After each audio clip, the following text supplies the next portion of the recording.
You're walking the corridor again. The floor is cool under your feet, steady and familiar. The walls hold their quiet shape around you. No rush, no pressure, just the slow rhythm of one step, then another. The air is still, almost weightless, and somewhere far ahead you can sense a faint glow, soft and undemanding. You're not looking for anything in particular. You're just here, moving at your own pace, letting the corridor hold you as it always does. The light grows a little warmer as you walk. Not bright, just present. And then you see it, a door on the left side of the corridor, set low into the wall, its surface smooth and dark like old, polished wood. There's a small brass handle, simple and rounded, and beneath it, a narrow slot where light seeps through in a thin, golden line. You stop. You place your hand on the handle. It's warm to the touch, not hot, just gently alive. You turn it slowly. The door opens without sound, and you step through into the lanternsmith's workshop. The space you enter is smaller than you expected. The ceiling is low, close enough to feel sheltering without being confining. The walls are made of something between stone and clay, textured and uneven, painted in shades of deep amber and rust. The air smells faintly of beeswax and warm metal, a scent that feels both old and comforting, like something you've known but forgotten. There are no windows here, but the room is filled with light. Not from a single source, but from dozens, hundreds, of small lanterns hanging at different heights from the ceiling, resting on shelves, sitting on the floor in careful clusters. Each one holds a tiny flame, flickering quietly, casting overlapping shadows that move and shift without ever feeling chaotic. The light is soft, golden, almost amber, and it doesn't glare or intrude. It simply fills the room with a warmth that feels like being wrapped in something safe. You take a few steps forward.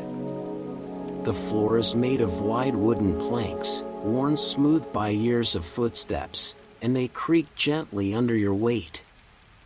The sound is low and reassuring, like the room is acknowledging your presence. You notice a long workbench against the far wall, cluttered but not messy. There are tools scattered across its surface, small hammers, pliers, coils of thin wire, jars filled with what looks like sand or powdered glass. Everything has a place, even if that place is loosely defined. To your right, there's a shelf lined with unfinished lanterns. Some are just frames, delicate skeletons of brass and copper waiting for glass. Others are nearly complete, their panes already set, their candles unlit. You move closer and see that each one is slightly different, different shapes, different sizes, different colors of metal. Some are square, some round, some tall and narrow like small towers. There's no uniformity here, no production line. Each piece feels individual, made by hand, made with attention. You run your fingers along the edge of one of the frames. The metal is cool and smooth, and you can feel the tiny seams where it was soldered together. There's something deeply satisfying about the craftsmanship, the way each joint is tight and clean, the way nothing is loose or careless. You stand there for a moment, just looking, just feeling the quiet hum of the room around you. There's a stool near the workbench, and you sit down on it without thinking. It's the right height, sturdy, and the wood is warm from the lantern light.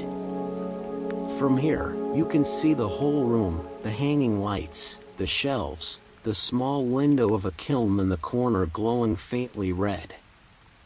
Everything feels deliberate, intentional, but not rigid.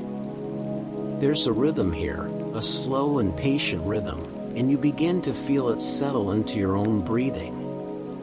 You close your eyes for a moment. The light still reaches you through your eyelids, soft and steady.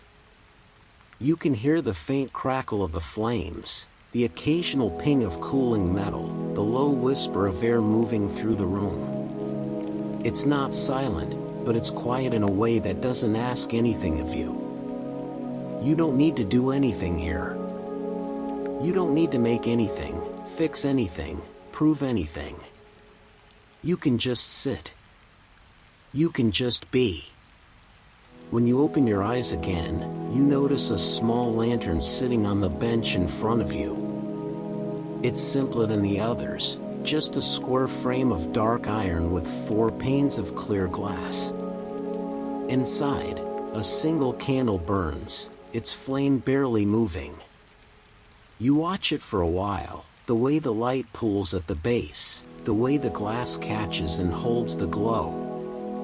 There's something hypnotic about it, something that doesn't demand your focus but welcomes it gently. You realize you've been holding tension in your shoulders, and you let it go. The weight of it dissolves into the warm air, into the soft light, into the quiet hum of the room. Your breathing slows. Your thoughts, which were scattered and sharp when you first walked in, begin to soften at the edges. They don't disappear, they're still there, but they feel less urgent, less intrusive. They feel like shadows on the wall, present but not pressing. Time moves differently here. You don't know how long you've been sitting, and it doesn't matter. Minutes could be hours. Hours could be minutes. The room holds you without counting, without measuring. You lean back slightly, your hands resting on your knees, and you let yourself settle deeper into the stillness. You hear footsteps, slow, unhurried, and you turn your head slightly. A figure enters from a doorway you hadn't noticed before, half hidden behind a curtain of hanging copper chains. The lanternsmith is older, though you can't guess an age. Their hair is streaked with gray, tied back loosely, and they wear a long apron covered in soot and wax stains. Their hands are careful, deliberate, and they carry a small tray with several pieces of cut glass, each one wrapped in cloth. They glance at you briefly, not with surprise but with the kind of recognition that doesn't need explanation. A small nod, nothing more. Then they move to the workbench and set the tray down gently, unwrapping each piece of glass with the same slow attention. They don't speak, and neither do you. There's no need. The silence here isn't empty, it's full, textured, layered with the quiet sounds of work and presence.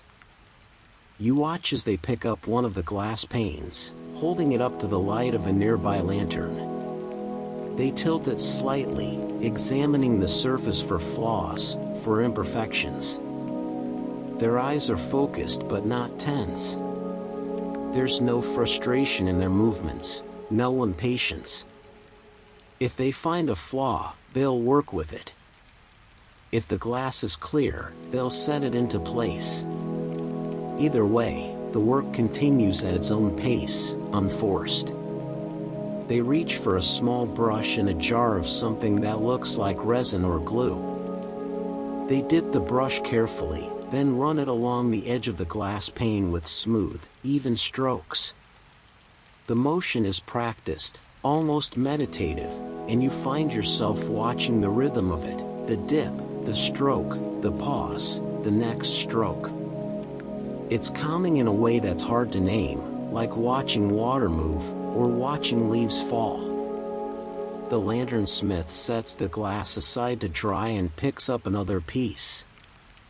This one is tinted, a pale amber color, and when they hold it to the light it glows softly, casting a warm shadow on the bench.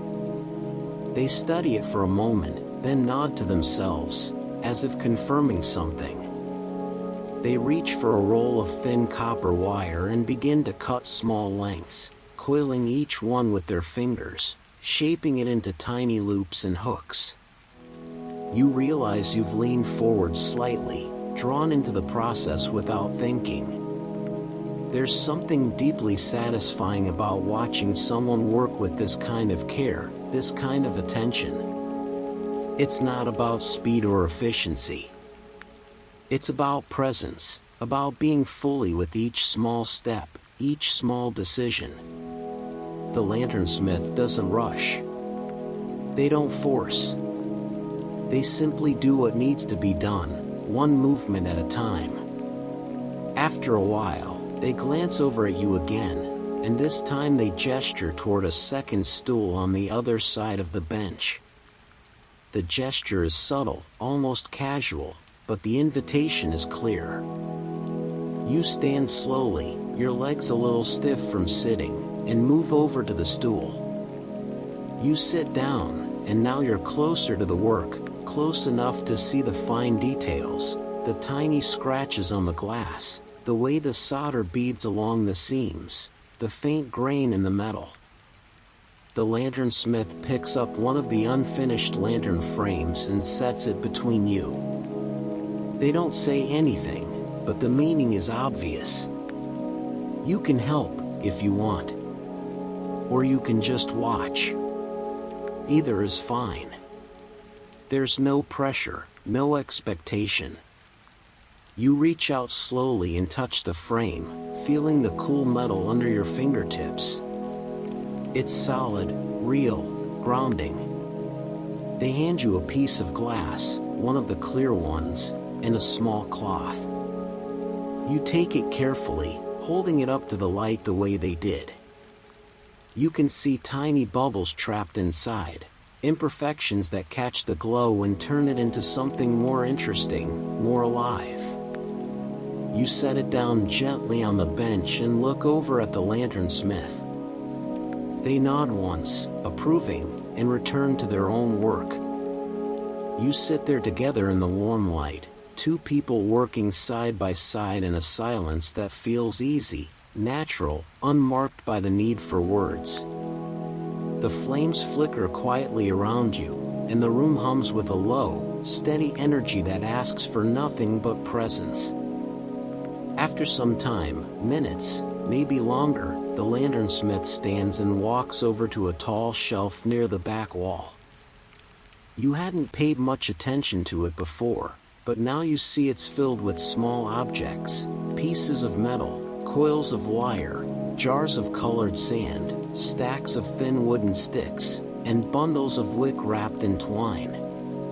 They run their fingers along the shelf, not looking for anything specific, just touching, remembering. They pick up a small jar filled with what looks like crushed amber resin and hold it up to the light. The contents glow faintly, like trapped sunlight, and they shake it gently, watching the grains shift and settle. Then they set it back down and pick up something else, a spool of blackened wire, tarnished but sturdy. They turn it over in their hands, testing its weight, its flexibility, then nod and carry it back to the bench. You watch as they begin to unwind the wire, pulling it out in a long, looping arc. They don't measure it. They don't use a ruler or a guide. They simply pull until it feels right, then cut it with a pair of heavy shears, the sound sharp and clean in the quiet room. They coil the wire loosely and set it aside, then reach for another piece, this one thinner, almost delicate. There's something about the way they work that feels instructive, though they're not teaching. They're just doing, and in the doing, something is revealed. You begin to understand that each lantern starts as a collection of small pieces, each one chosen not for perfection but for fit, for feeling, for the way it might hold light. There's no grand plan, no blueprint. Just a sense of what belongs together, what might work, what might create something whole. The lanternsmith looks over at you and gestures toward the shelf. You stand slowly and walk over, your footsteps quiet on the wooden floor. Up close, the shelf feels like a library of beginnings, each object a possibility waiting to be explored. You reach out and pick up a small bundle of wick, the fibers soft and slightly oily under your fingers. You hold it for a moment, feeling its weight, its texture, then set it back down and pick up a jar of sand, deep blue, almost indigo, fine as powder. You unscrew the lid carefully and look inside. The sand is cool and dry, and when you tilt the jar slightly, it flows like water, pooling at one side, then sliding back. You can imagine it filling the base of a lantern, anchoring a candle, adding color and weight. You close the lid and set the jar back on the shelf, your hand lingering on it for a moment before you let go. The lanternsmith has returned to the bench and is working on a new frame, this one smaller and more intricate than the others.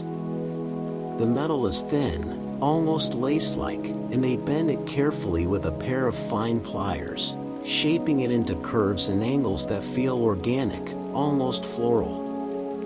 You return to your stool and sit down, watching their hands move with precision and patience. They pause and reach for a small candle, barely thicker than your thumb, its wax a pale cream color. They place it inside the frame, testing the fit, then remove it and set it aside. They pick up a piece of frosted glass, translucent but not transparent, and hold it against the frame. The light from the nearby lanterns passes through it, softened and diffused, and the lanternsmith nods, satisfied. You realize that this process, this slow, careful assembly, is not about creating something flawless. It's about creating something that holds light, something that makes space for warmth and glow. The imperfections are part of it. The uneven edges, the slight wobble in the frame, the tiny scratches in the glass, they all contribute to the way the light moves, the way it feels. The lanternsmith sets the frosted glass aside and picks up a different piece, this one tinted green, the color of deep water. They hold it up, considering, then set it back down and reach for another, amber again, but darker this time, almost bronze. They hold both pieces side by side, comparing, weighing the choice. Finally, they choose the amber and begin to fit it into the frame, their movements slow and deliberate. You sit there, breathing quietly, feeling the warmth of the room settle into your skin. The tension you carried when you first entered is gone now, dissolved into the soft light and the steady rhythm of work. You don't need to do anything. You don't need to be anything. You're just here, present, held by the space and the silence and the glow. The lanternsmith finishes securing the amber glass and sets the small frame aside to dry. They stand and move to a large wooden cabinet against the wall, its surface dark and smooth with age. You hadn't noticed it before, there are so many things in this room, each one quietly present, waiting to be seen. They pull open one of the drawers, and you hear the soft scrape of wood on wood, a sound that feels lived in, familiar.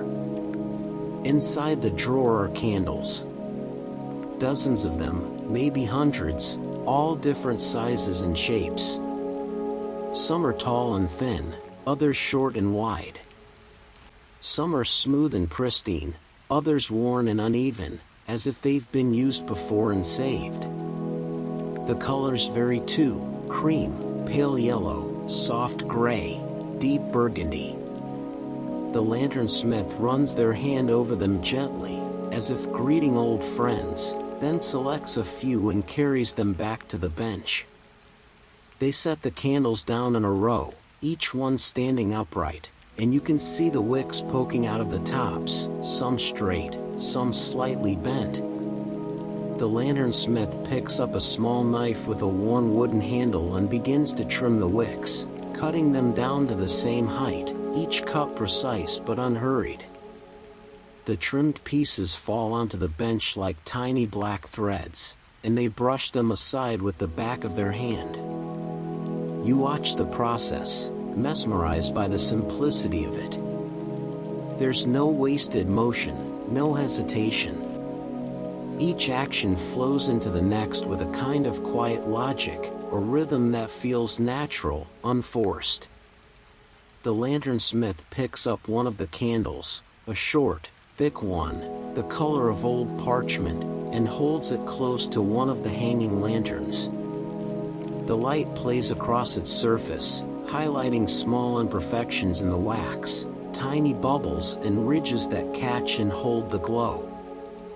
They set the candle down and pick up another, this one taller and narrower, its wax a pale, almost translucent yellow. They hold it up to the light in the same way, studying it, considering it. Then they nod to themselves and place it inside one of the finished lanterns on the shelf. The fit is perfect, not tight, not loose, just right. The candle sits at the base, centered, stable, and the lanternsmith reaches into their apron pocket and pulls out a small box of matches. They strike one gently against the side of the box, and the match flares to life with a soft hiss. The flame is bright for a moment, almost startling in the dim room, then settles into a steady glow. The lanternsmith tilts the match toward the candle wick, and the wick catches, the flame transferring smoothly, cleanly. They shake the match out and drop it into a small metal dish on the bench. The lantern is lit now, its flame small and steady behind the glass. The light it casts is warm and golden, spreading outward in soft circles, overlapping with the light from the other lanterns around the room.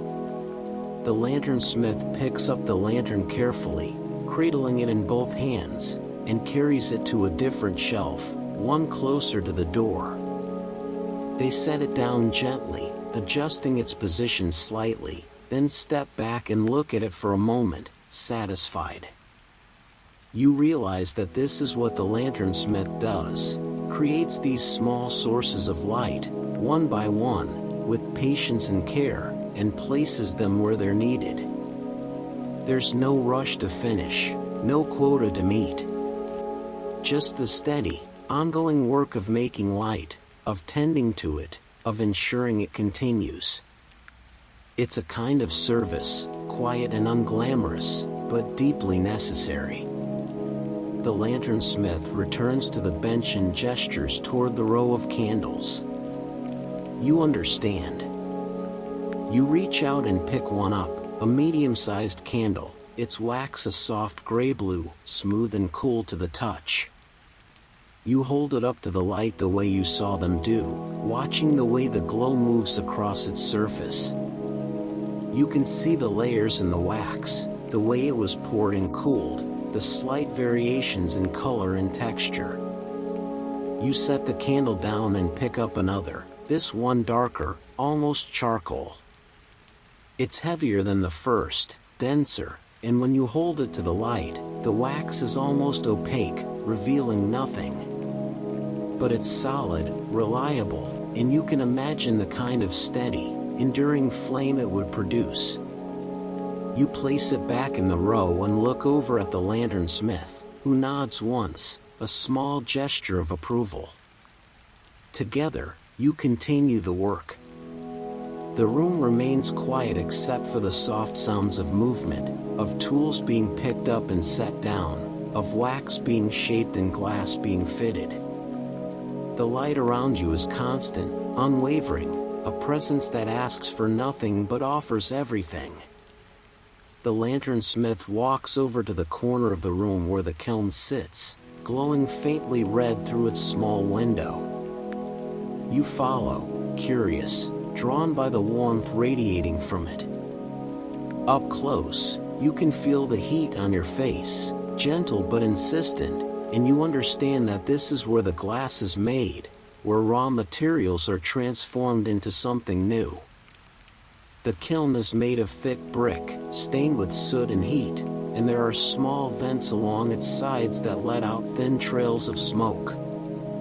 The lanternsmith opens a heavy door on the front, and a wave of heat rolls out, washing over you both. Inside, you can see several small crucibles resting on iron racks, each one filled with molten glass, glowing orange and gold, almost liquid light. The lanternsmith reaches for a long metal rod hanging on the wall and slides it carefully into the kiln, hooking one of the crucibles.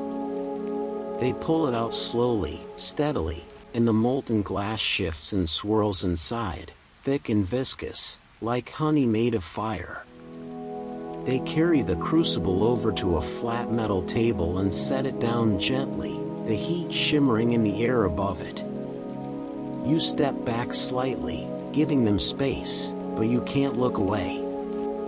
The glass is mesmerizing, alive with color and movement, and you can see the way it flows, the way it responds to the slightest tilt of the crucible. The lanternsmith picks up a small metal mold, dusts it with a fine powder, probably to keep the glass from sticking, and pours a thin stream of molten glass into it. The glass fills the mold slowly, pooling and spreading, finding its shape. The lanternsmith works quickly but without panic, their movements practiced and sure. They set the crucible down and pick up a second mold, repeating the process, pouring another piece. The room fills with the sharp, clean smell of hot glass and metal, and you can hear the faint hiss and pop of the material cooling. Once the molds are filled, the lanternsmith carries the crucible back to the kiln and slides it back inside, closing the door with a heavy clang. They return to the table and stand over the molds, watching the glass cool, change, solidify. The glow fades gradually, shifting from orange to red to a dull, dark amber, and eventually the glass becomes solid, stable, ready to be removed. The lanternsmith uses a pair of tongs to lift the first piece out of its mold. It's a small pane, rectangular, the glass now a deep, smoky brown. They hold it up to the light from one of the lanterns, checking for cracks, for bubbles, for any flaws that might weaken it. They turn it slowly, examining every angle, then nod and set it aside on a soft cloth. You watch as they repeat the process with the second piece, this one coming out a lighter color, almost amber. It's slightly thicker than the first, and when they hold it to the light, you can see tiny striations running through it, patterns left behind by the way the glass cooled. The lanternsmith seems pleased. They set it down next to the first piece and look over at you, gesturing toward the kiln. You understand. This is the source. This is where the light begins, not with the flame, but with the glass that holds it, shapes it, directs it. The kiln is the heart of the workshop, the place where raw materials are transformed into vessels for light. It's hot, demanding, but it's also generous, creating something useful, something beautiful, from sand and heat and time. The lanternsmith reaches for a small jar on a nearby shelf and unscrews the lid. Inside is a fine white powder, and they dip their fingers into it, rubbing it between their hands. The powder is silica, you realize, or something like it, something that will become glass, given enough heat, enough pressure, enough patience. They sprinkle a pinch of it into one of the empty crucibles, then add a handful of something darker, maybe metal oxide for color, and stir it gently with a long spoon. They carry the crucible to the kiln, open the door again, and slide it inside.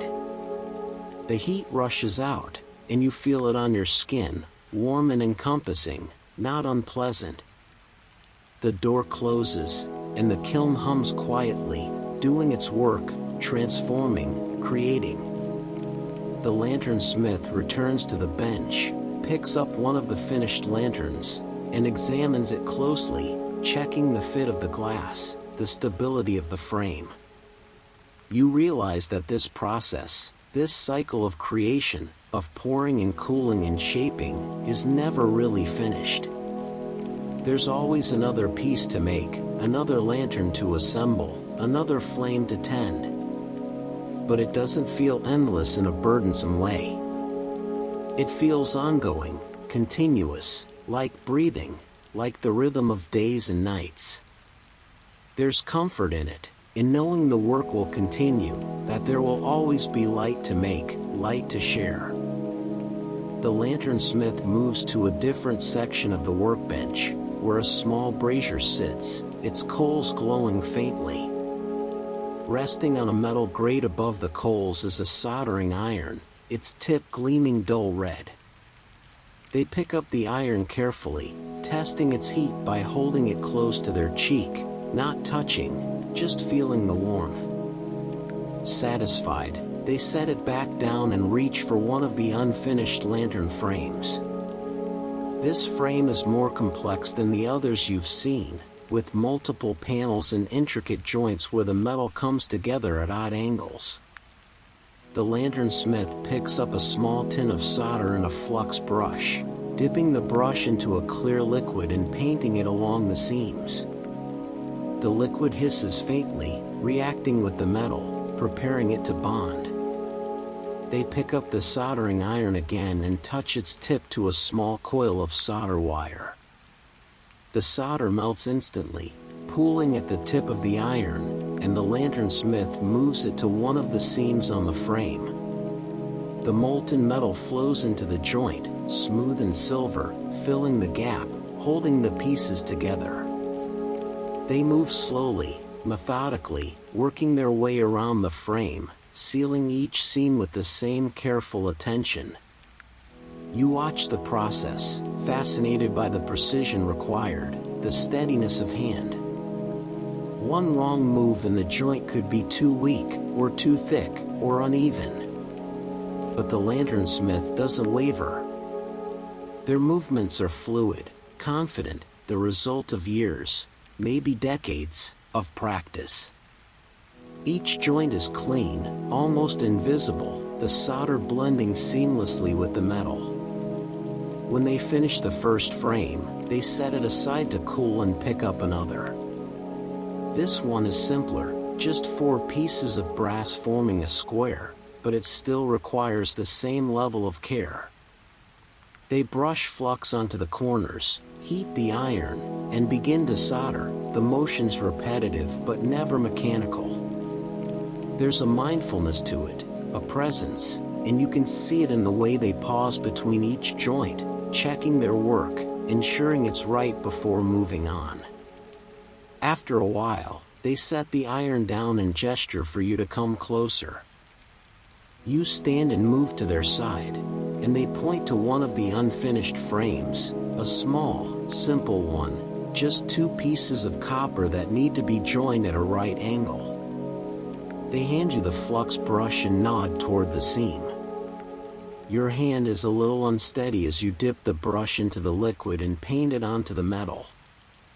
The flux is thinner than you expected, almost like water, and it spreads easily. You try to keep your strokes even, covering the seam without using too much. The lanternsmith watches but doesn't correct you. When you finish, they pick up the soldering iron and hand it to you, wrapping your fingers around the handle, adjusting your grip slightly. The iron is heavier than it looks, and the heat radiating from the tip is intense. You bring it close to the solder wire, and it melts almost instantly, a small bead of silver forming at the tip. The lanternsmith guides your hand gently toward the seam, and you touch the iron to the metal. The solder flows, spreading along the joint, and for a moment you're afraid you've used too much, but then it settles, smooth and even. The lanternsmith nods, a small smile on their face, and takes the iron back from you. They set it down on the grate and pick up the frame you just soldered, examining the joint closely. They run their thumb over it, testing its strength, then nod again and set it aside with the others. You feel a small swell of pride, not loud or boastful, just a quiet satisfaction at having done something well, something useful. You return to your stool, and the lanternsmith continues their work.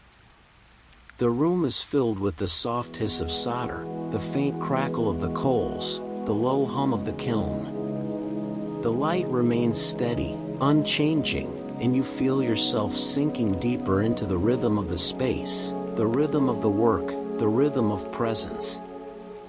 After some time, the lanternsmith stands and walks toward a small door at the back of the workshop, one you hadn't noticed before. It's partially hidden behind a stack of empty crates and a hanging curtain of beads. They push the curtain aside, and it clatters softly, the beads clicking against each other. They glance back at you and gesture for you to follow. You stand and cross the room, stepping carefully around the various tools and materials scattered across the floor. The doorway is low, and you have to duck slightly as you pass through it. On the other side is a smaller room, cooler than the main workshop, with stone walls and a single window high up, letting in a thin beam of moonlight. The room is filled with shelves, and the shelves are filled with blocks of wax. They're stacked neatly, each one wrapped in cloth or paper, and the air smells rich and sweet, like honey and flowers and something faintly herbal. The lanternsmith moves to one of the shelves and picks up a block, unwrapping it slowly. The wax inside is pale yellow, almost ivory, and when they press their thumb into it, it gives slightly, soft but not liquid.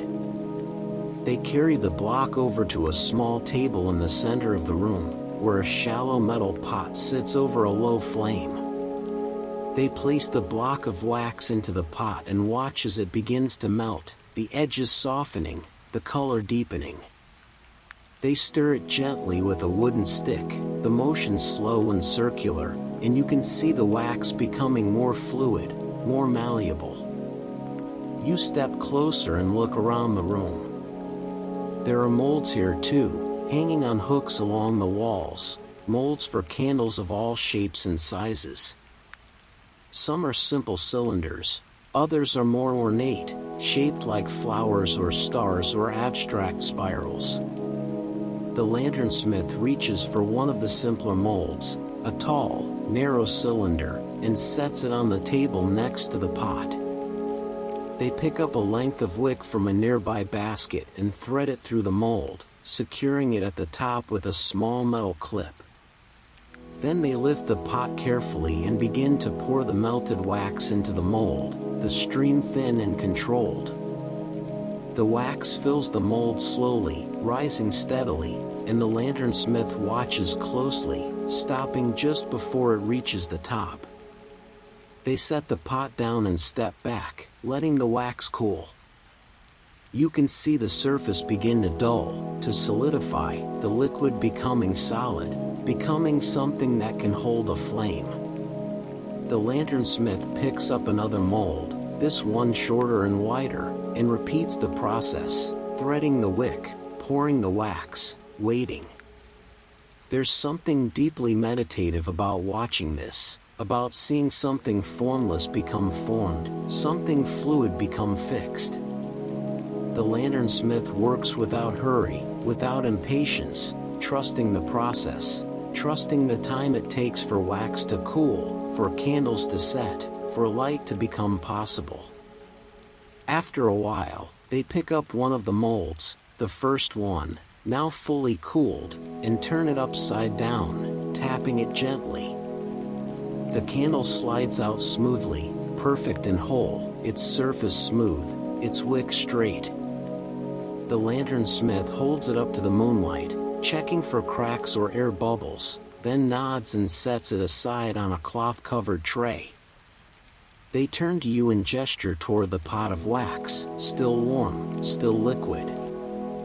You understand. You pick up one of the smaller molds, a simple round one, and thread a wick through it the way you saw them do. Your fingers fumble slightly with the metal clip, but you manage to secure it. Then you lift the pot, heavier than you expected, and pour the wax carefully into the mold. The stream wavers slightly, and you have to adjust your grip, but the wax flows smoothly, filling the mold without spilling. You set the pot down and look at what you've made, just a simple candle, nothing elaborate, but yours.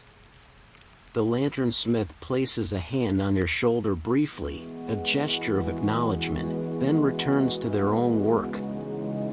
You stand there together in the cool, sweet-smelling room, making candles, creating light one piece at a time. The process is slow, repetitive, but it doesn't feel tedious. It feels grounding, like planting seeds, like tending a garden, like doing something small that will become something larger, something necessary. When you return to the main workshop, the lanternsmith leads you to the opposite wall, where a long, low shelf runs the entire length of the room. On it are dozens of finished lanterns, each one lit, each one casting its own unique glow. You hadn't really seen this shelf before. You'd been focused on the workbench, the kiln, the smaller details, but now it commands your attention. The lanterns are all different. Some are tall and narrow, their light focused and direct. Others are wide and round, their glow soft and diffused. Some have clear glass, others frosted or tinted, amber, green, blue, deep red. The metal frames vary too, from simple iron to ornate brass, from smooth curves to sharp, geometric angles.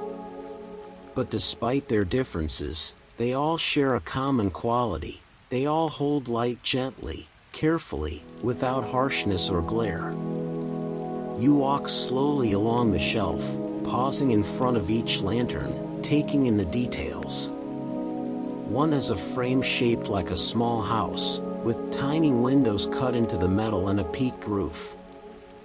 Another is spherical, hanging from a thin chain, its glass panels etched with delicate patterns that cast intricate shadows. A third is barely more than a wire cage, its candle exposed, its light raw and unfiltered but somehow still warm, still inviting. The lanternsmith stands beside you, watching you take it all in. They don't explain or narrate. They just let you experience it, let you see what's been made, what's possible. You stop in front of a lantern that's larger than the others, almost 2 feet tall, with multiple tiers of glass panels stacked on top of each other. Each tier glows a different color, pale yellow at the bottom, then amber, then a deep, smoky orange at the top. The effect is layered, complex, like looking into a sunset captured and held. You reach out and touch the frame lightly, feeling the metal warm under your fingers. The lantern feels solid, permanent, but also delicate, as if it holds something fragile within its structure. You think about the work that went into it, the cutting and fitting of the glass, the soldering of the frame, the pouring of the wax, the trimming of the wick. All those small, careful steps, each one necessary, each one contributing to the whole. The lanternsmith picks up one of the smaller lanterns from the shelf, a simple square frame with clear glass and a single white candle inside. They hold it up between you, and the light shines through, illuminating both your faces, casting shadows that dance gently on the walls. They look at you for a moment, and you understand what they're offering, not the lantern itself, but the idea of it, the possibility of carrying light, of creating it, of tending it. You nod slowly, and the lanternsmith sets the lantern back on the shelf. They don't need to give it to you. The gesture was enough, the acknowledgement that you've been here, that you've participated, that you've been part of this quiet, ongoing work. You feel something shift inside you, a small but meaningful change, like a door opening just slightly, letting in a little more light. You continue walking along the shelf, and near the end you find a lantern that's still unfinished. The frame is complete, the glass is fitted, but the candle inside is unlit. There's a small box of matches sitting next to it, and you pick it up without thinking. You strike a match, and the flame springs to life, bright and sudden. You bring it to the wick, and the wick catches, the flame transferring smoothly.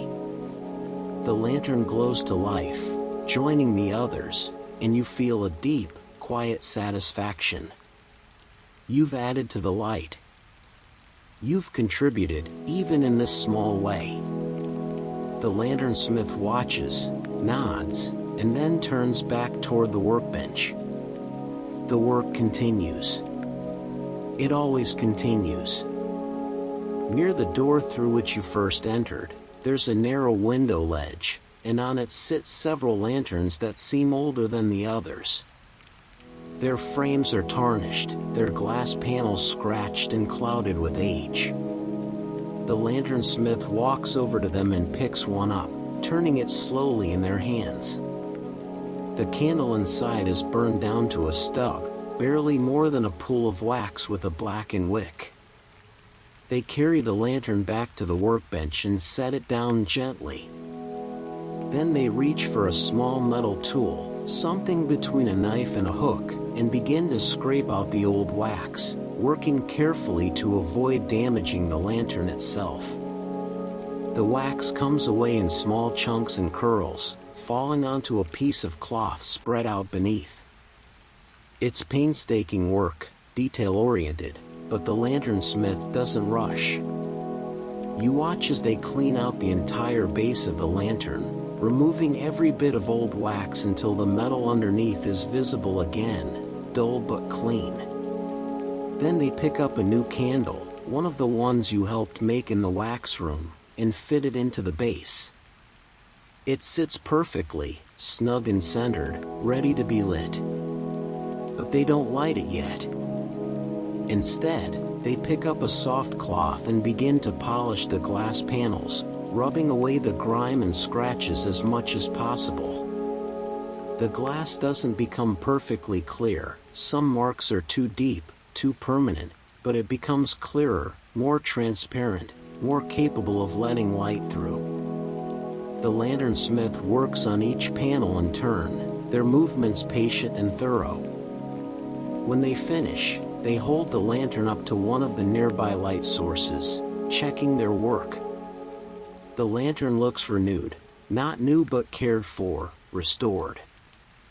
They set it back on the window ledge and pick up another, repeating the process, scraping out the old wax, fitting a new candle, polishing the glass.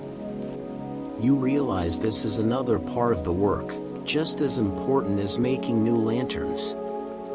Some lanterns need to be maintained, refreshed, given new life.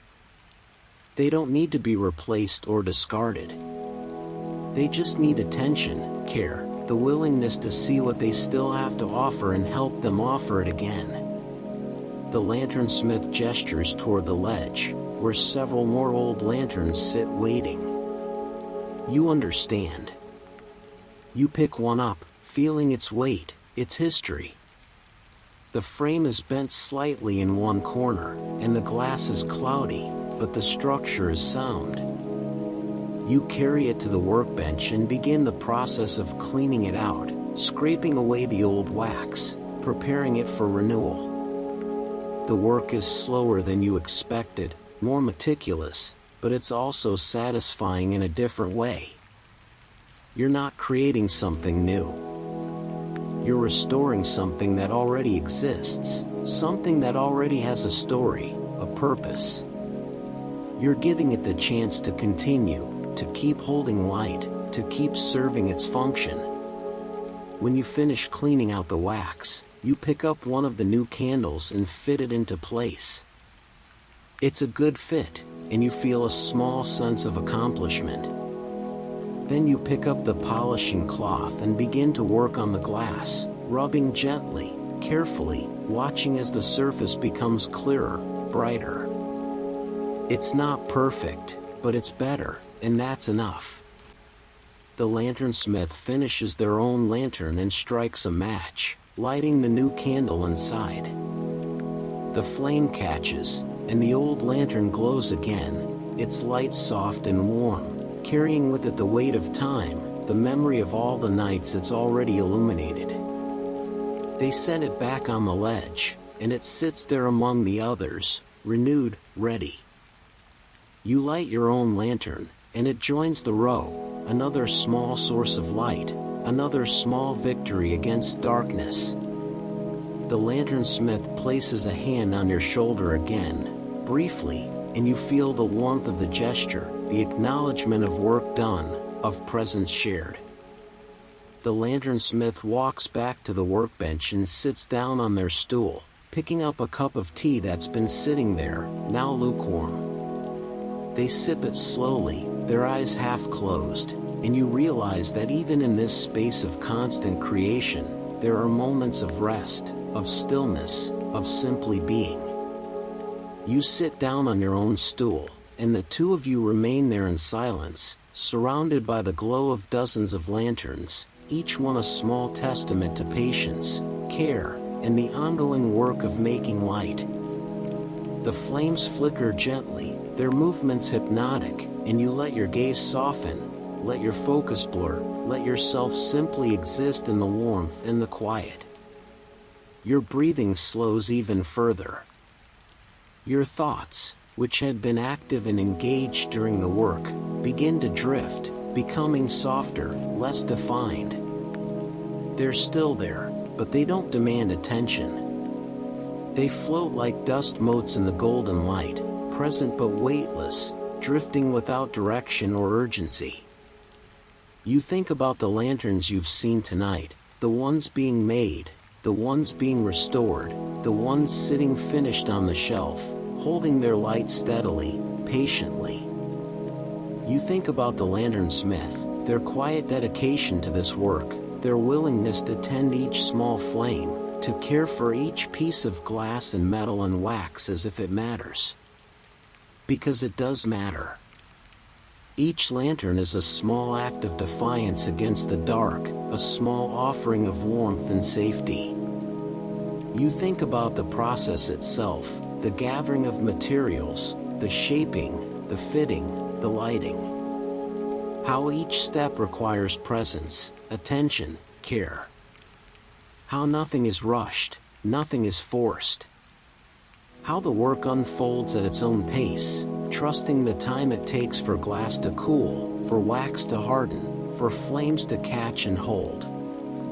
There's a lesson in it, though the lanternsmith never spoke a lesson, never tried to teach.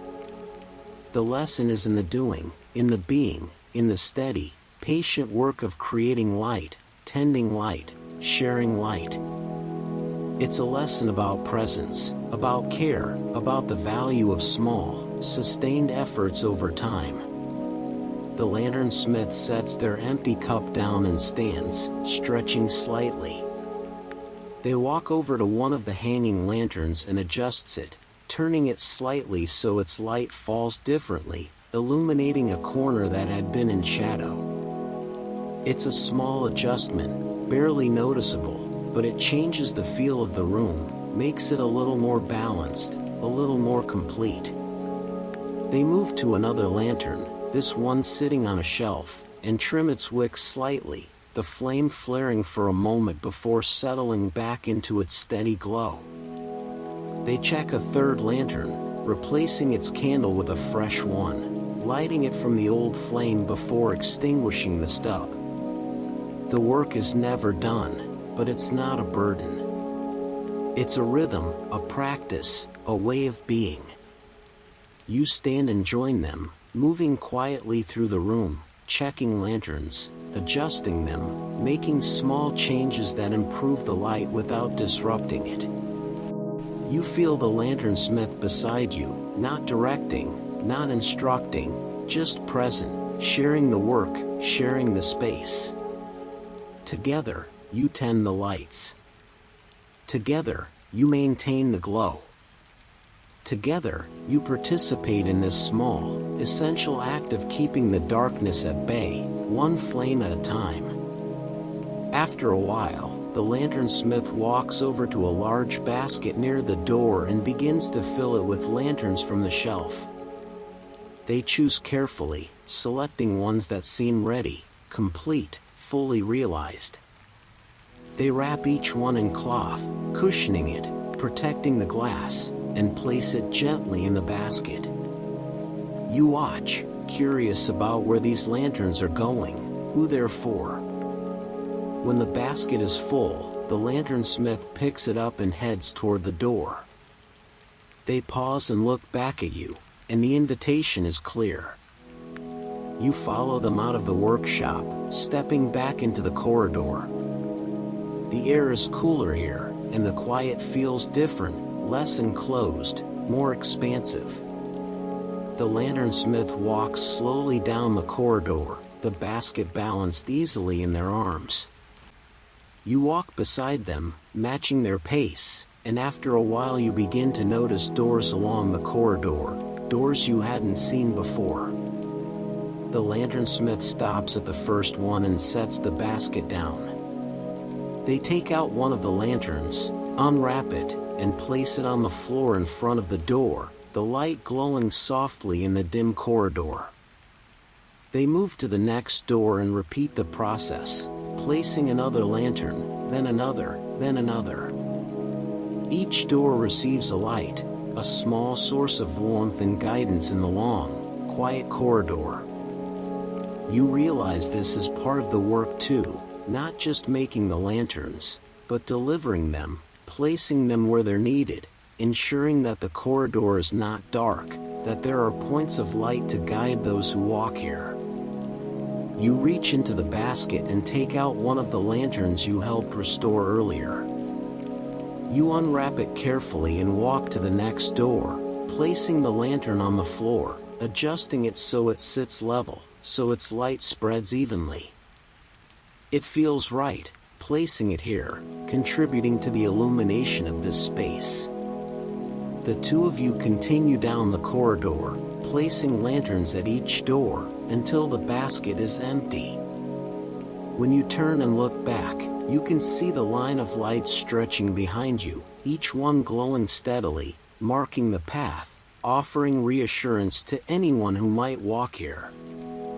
The lanternsmith nods, satisfied, and turns back toward the workshop. You follow, and when you step back inside, the warmth and the light envelop you again, familiar now, comforting. The lanternsmith sets the empty basket down and returns to the workbench, where new pieces of glass are waiting, new frames are waiting, new work is waiting. But you feel different now. Lighter, somehow. More grounded. You've been part of something here, something small but meaningful, something that continues beyond you, that will continue long after you leave. The lights will keep burning. The work will keep happening. The corridor will remain illuminated, one small lantern at a time. You return to your stool one last time and sit down. The lanternsmith is back at work, fitting a new pane of glass into a frame, their movements as steady and patient as they were when you first arrived. The room hums with quiet energy, the flames flickering, the tools resting on the bench, the shelves filled with possibility. You close your eyes and let yourself feel the full weight of the space, the warmth, the light, the presence of the lanternsmith beside you, working quietly. You think about everything you've seen and done tonight, the choosing of materials, the shaping of glass, the soldering of frames, the making of candles, the lighting of wicks, the restoring of old lanterns, the delivering of light to the corridor.